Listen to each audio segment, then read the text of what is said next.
Hello दोस्तों, स्वागत है आपका बायोवेदिक्स में। और आप जानते हैं कि आपको यहाँ मिलती है बायोलॉजी और आयुर्वेद की वीडियोस हर रोज़ सुबह 9 बजे। तो दोस्तों, इसी सीरीज़ में आज मैं आपके लिए एक नया टॉपिक लेके आया हूँ, जिसमें हम जानेंगे ऐसे फूड आइटम्स के बारे में जिनमें 0 से लेकर 1000 तक कैलोरी पाई जाती हैं। दोस्तों, मैं आपको बताऊं कि कैलोरीज़ का हमारी सेहत के साथ एक सीधा रिश्ता होता है। यानी हम जितनी कैलोरीज़ खाएंगे उसका सीधा प्रभाव हमारी सेहत पे पड़ेगा। आप ऐसे समझिए कि खाने से जिस भी तरह की एनर्जी हमें मिलती है उसकी जो माप है, उसका जो मेजरमेंट है, वो कैलोरी के रूप में मापा जाता है।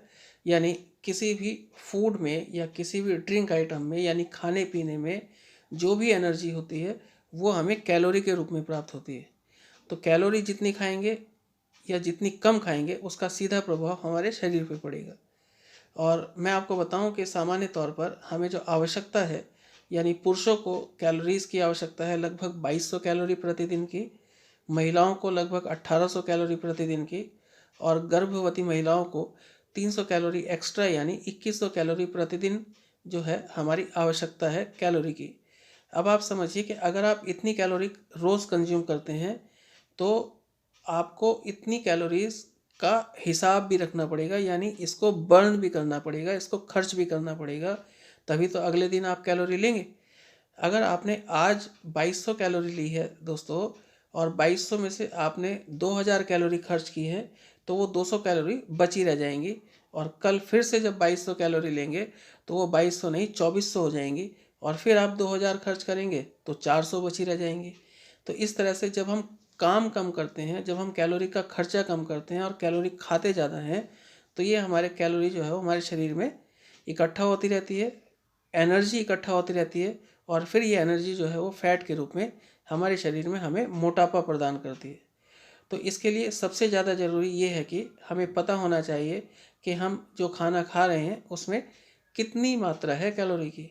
और आज हम इसी के बारे में बात करेंगे कि ऐसे फूड आइटम बताएंगे आपको जिसमें 0 कैलोरी से लेकर के 1000 कैलोरीज तक पाई जाती हैं। और आपको ये मानना चाहिए कि जितनी भी कैलोरीज आप कंज्यूम करें उतनी कैलोरीज आप इस्तेमाल भी करें। अगर आप खा रहे हैं और इस्तेमाल नहीं कर रहे हैं तो वो आपके शरीर में डिपॉजिट हो जाएगी फैट के रूप में, और फिर वही आपको मोटापा देगी। तो आप ध्यान रखिए। तो आइए शुरू करें दोस्तों। सबसे पहले बात कर लें 0 कैलोरी वाले फूड आइटम की। तो टेक्निकली ये तो केवल वाटर ही है ऐसा कंटेंट जिसमें 0 कैलोरी पाई जाती है। यानी आप जितना भी पानी पी लीजिए आपको इससे कोई कैलोरी नहीं मिलने वाली, इससे आपके शरीर में किसी भी तरह का कोई फैट डिपॉजिट नहीं होने वाला। तो आगे बात करें दोस्तों ऐसे फूड आइटम्स की जिनमें 20 से 40 कैलोरी पाई जाती हैं। और इसमें आप देख पा रहे हैं ग्रीन और लीफी वेजिटेबल यानी हरी और पत्तेदार सब्जियां जो हैं वो लगभग सभी प्रकार की आ जाती हैं। और आप समझिए कि आप इन सब्जियों का अगर एज इट इज़ सेवन करें, यानी या तो कच्ची खाइए, जैसे गाजर हो गया, मूली हो गया, टोमेटो, प्याज, तो इन सबको आप सलाद के रूप में कंज्यूम कर सकते हैं। और अगर आप इन्हें ऐसे ही खाते हैं तो आप समझिए कि लगभग 100 ग्राम प्रति वेजिटेबल में आपको 20 से 40 कैलोरी के आसपास ही मिलता है, इससे ज़्यादा नहीं मिलता। लेकिन जब आप इन्हें पका के खाते हैं तो आप इसमें जो और इंग्रेडिएंट डालते हैं, मान लिया कि आपने कोई सब्जी बनाई है, उसमें तड़का लगाने के लिए आपने तेल डाल दिया या और ग्रेडिएंट इस्तेमाल कर लिए, तो उनकी कैलोरीज भी मिल जाती है। यानी ग्रीन वेजिटेबल में जो लो कैलोरी कंटेंट है वो केवल वेजिटेबल के लिए है।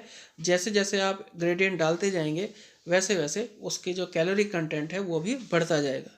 तो ध्यान रखिए। लेकिन फिर भी ये जो वेजिटेबल्स हैं, ग्रीन वेजिटेबल्स हैं या लीफी वेजिटेबल्स हैं या सैलेड कंटेंट है, फाइबर कंटेंट है, तो इन सब में कैलोरीज का जो मात्रा है वो बहुत कम होता है। और आप लगभग इन्हें, इनकी स्थिति ये है कि आप इन्हें जितना मर्जी खा सकते हैं। अगर आप इनसे पेट भर लेते हैं तो आपको कम से कम मिनिमम कैलोरी मिलेगी। तो आगे बात करते हैं दोस्तों ऐसे फूड आइटम्स की जिनमें 40 से 80 कैलोरी पाई जाती हैं। और इसमें मोस्ट ऑफ द फ्रूट्स होते हैं, यानी अधिकतर फल जो हैं उनमें पर 100 ग्राम 40 से 80 कैलोरीज एग्जिस्ट करती हैं। हाँ, इसमें केला और आम छोड़ दीजिए, उनमें ज़्यादा कैलोरीज हैं, उनका कैटेगरी अलग है। और फिर आगे बात करें दोस्तों ऐसे फूड आइटम्स की जिनमें 80 से 120 कैलोरीज तक पाई जाती हैं, और इसमें दोस्तों आ जाते हैं आपके सभी तरह के अनाज, गेहूँ, चावल, मकई, बाजरा और सभी प्रकार की दालें। लेकिन मैं आपको यहाँ बता दूं कि ये जो कैलोरी वैल्यू है ये बॉइल्ड 100 ग्राम कंटेंट की है, यानी 100 ग्राम उबले हुए कंटेंट की।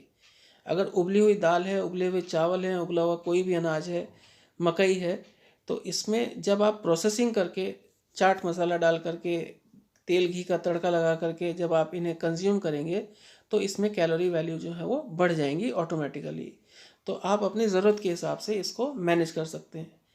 फिर इसी कैटेगरी में दोस्तों केला और आलू भी आ जाते हैं, जिनमें 80 से 120 कैलोरीज पाई जाती हैं प्रति 100 ग्राम। और इसी कैटेगरी में एक और इम्पोर्टेंट फ्रूट है जिसे कहते हैं हम मैंगो, वो भी इसी में आ जाता है। फिर आगे बढ़ते हैं दोस्तों और बात करते हैं 120 से 500 कैलोरी वाले फूड आइटम्स की।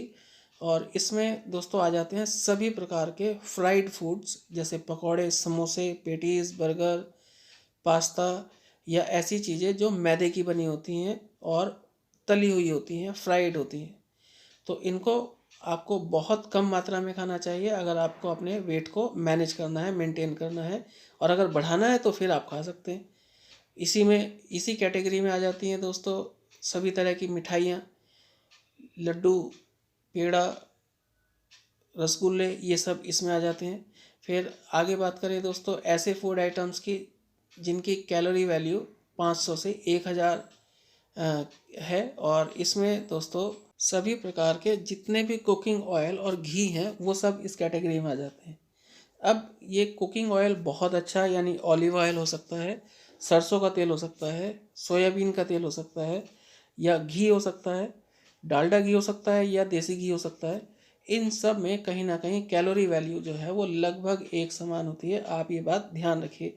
वो अलग बात है कि और कुछ न्यूट्रिएंट जो हैं कुछ ऑयल्स में ज़्यादा पाए जाते हैं, लेकिन कैलोरी की मात्रा सभी प्रकार के ऑयल्स में लगभग समान ही रहती है। तो अब आप कुछ भी खाइए, ये सोच कर के बेफिक्र मत हो जाइए कि आपने कोई महंगे वाला ऑयल या घी इस्तेमाल किया था तो आपको कुछ नहीं होगा, कैलोरीज तो उतनी ही मिलेंगी दोस्तों। तो दोस्तों आपको आज पता चला कि आप अगर अपनी कैलोरीफिक वैल्यू मेंटेन करना चाहते हैं तो आपको कौन से फूड आइटम को ज़्यादा खाना है, कौन से फूड आइटम को कम खाना है। अगर आप वज़न बढ़ाना चाहते हैं तो क्या खाइए, यानी कैलोरी वैल्यू वाले फूड ज़्यादा खाइए। और अगर आपको वज़न कम करना है तो लो कैलोरी वाले आइटम्स को ज़्यादा खाइए, हाई कैलोरी वाले को बिल्कुल नहीं खाइए। तो दोस्तों आज के लिए इतना ही, और थैंक यू वेरी मच आपका इस वीडियो को देखने के लिए। और मैं आपसे बता दूं कि अगर आपको इसमें दी गई इन्फॉर्मेशन पसंद आई हो तो इसे लाइक और शेयर ज़रूर कीजिएगा, और हमारे यूट्यूब चैनल जिसका नाम है बायोवैदिक्स, इसे सब्सक्राइब भी कीजिएगा। Thank you very much.